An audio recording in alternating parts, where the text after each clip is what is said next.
क्या आपके पाँव रात के टाइम सुन्न होते हैं, जलते हैं, ऐसे लगता है जैसे करंट दौड़ रहा हो या पाँव में बहुत ज़्यादा दर्द होता है? ये वीडियो आपके लिए है।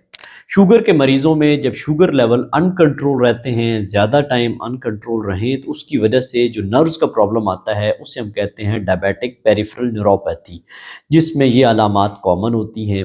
और शुगर जब ज़्यादा मुसलसल ज़्यादा रहे, तो जो इसमें सबसे ज़्यादा असरअंदाज होती है, वो नर्व्स पे ही होता है असर। और नर्व्स भी वो जो आपके एंड पार्ट्स पे हैं, जैसे पाँव हैं, बाजू हैं, हाथ हैं। तो ज़्यादा जो मेजॉरिटी हिस्सा इन्वॉल्व होता है वो आपके पाँव का होता है। पाँव की एक तो आपकी सर्कुलेशन, खून की सप्लाई कम हो जाती है जब शुगर लेवल मुसलसल ज़्यादा रहे।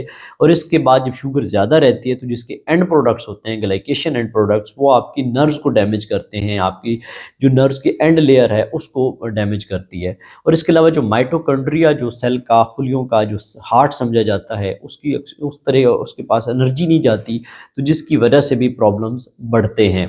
तो इस न्यूरोपैथी को आज हम डिस्कस करेंगे कि कैसे इसको बगैर मेडिसिन, जो कुछ दर्द करने वाली दवाइयाँ कम करने वाली हैं या न्यूरोपैथी को दर्दों को रोकने वाली दवाइयाँ हैं, उनके अलावा कुछ ऐसे विटामिन्स हैं जो नेचुरली आपकी इस डायबिटिक पेरिफेरल न्यूरोपैथी को कम करने में हेल्प करते हैं और इसकी प्रोग्रेशन को रोकते हैं। तो मेरा नाम है डॉक्टर कैसर फ़ारूक। मेरा मिशन है आपको दवाइयों से बचाना, शुगर को बगैर दवाइयों के कंट्रोल करवाना। अगर आप मेरे चैनल पे नए हैं तो इस चैनल को लाज़मी सब्सक्राइब करें, वीडियो को लाइक करें, शेयर करें, ताकि बर वक़्त आप तक मालूमात पहुँच सके। तो दोस्तों, जो विटामिन सबसे इम्पोर्टेंट इसमें जो कंपोनेंट है वो है vitamin B 1। B 1 basically thiamine होता है, और इसका जो काउंटर पार्ट है वो है बेनफ्रोटामीन। बेनफ्रोटामीन बेसिकली सिंथेटिक है, जो कि फ़ैट सॉल्युबल है, और ये ज़्यादा अच्छा पेनिट्रेट करता है जो आपकी नर्व्स की लेयर है उसकी कंडक्शन को बेहतर करने में। तो बेनफ्रोटामीन आप 150 से यानी 300 मिलीग्राम पर डे ले सकते हैं, जो कि नर्व डैमेज को बहुत अच्छा रिकवर करता है।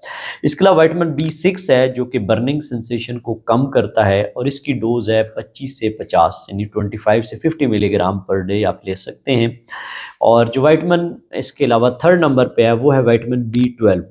विटामिन बी 12 जो कि बीकोबालामीन है इसमें, और ये बहुत सारे ब्रांड्स में भी यूज़ और होता है, जैसे मेथिकोबाल है, न्यूरोमेट है। तो बी 12 का भी इम्पॉर्टेंट रोल ये है कि ये माइलिन शीथ जो होती है, नर्व की जो आखिर वाली तह होती है, उसकी रिकवरी में, उसको अच्छा बेहतर करने में हेल्प करता है।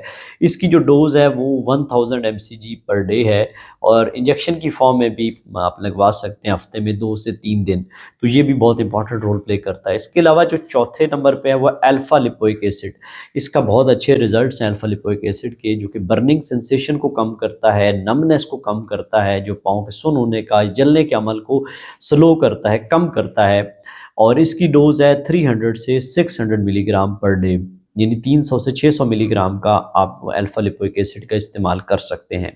इसके अलावा आ जाती है बारी विटामिन डी की, जो 5वें नंबर पे है। विटामिन डी के वैसे सेहत के लिए बहुत ज़्यादा बेनिफिट्स हैं। आपकी बोन्स को वीक होने से बचाता है, डिफेंस सिस्टम, बॉडी का जो इम्यून सिस्टम है उसको बेहतर करता है, को नर्व की जो सोजिश होती है उसको कम करता है। तो विटामिन डी की जो डोजेज आप इस हवाले से ले सकते हैं वो 2000 से 5000 तक डोज़ है, जो कि नर्व की फंक्शन को बेहतर करने में हेल्प करता है। इसके अलावा विटामिन ई है, जो कि एंटीऑक्सीडेंट भी है, ये भी डैमेज नर्व को रिकवर करने में हेल्प करता है, और इसकी डोज़ है 200 से 400 इंटरनेशनल यूनिट आप विटामिन ई ले सकते हैं। इसके अलावा जो 7वें नंबर पे है वो है omega 3 fatty acid. Fish oil के नाम से भी है, ओमेगा 3 फैटी एसिड है। 1000 से 2000 मिलीग्राम की कैपेसिटी में आप ले सकते हैं।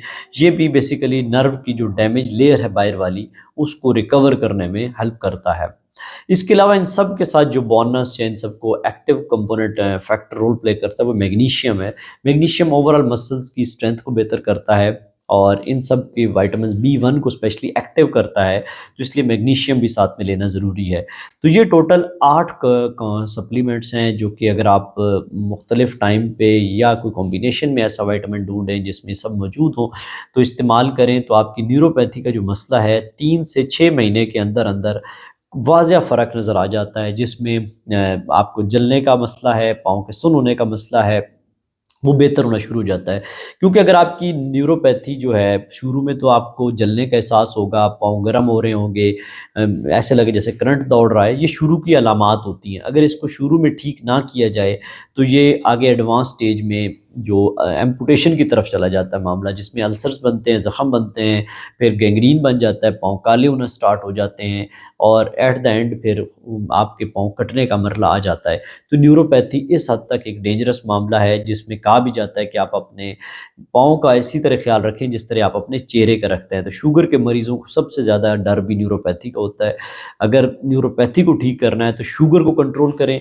शुगर में यह है कि आप अपना HbA1c एटलीस्ट 6 से कम रखें, विदाउट मेडिसिन, विदाउट इंसुलिन, अगर आप टाइप 2 डायबिटीज़ के पेशेंट हैं, और साथ में ये विटामिन कुछ टाइम इस्तेमाल करते हैं। अगर आपकी न्यूरोपैथी एडवांस स्टेज में है या अर्ली स्टेज में है तो वो आपकी आहिस्ता आहिस्ता ठीक होना स्टार्ट हो जाएगी। तो दोस्तों, अगर ये वीडियो पसंद आए तो इसको लाजमी शेयर कीजिएगा। इंशाल्लाह फिर हाजिर होते हैं एक नए प्रोग्राम में, जिसमें आप लोगों की मज़ीद रहनुमाई करूँगा। अल्लाह हाफ़िज़।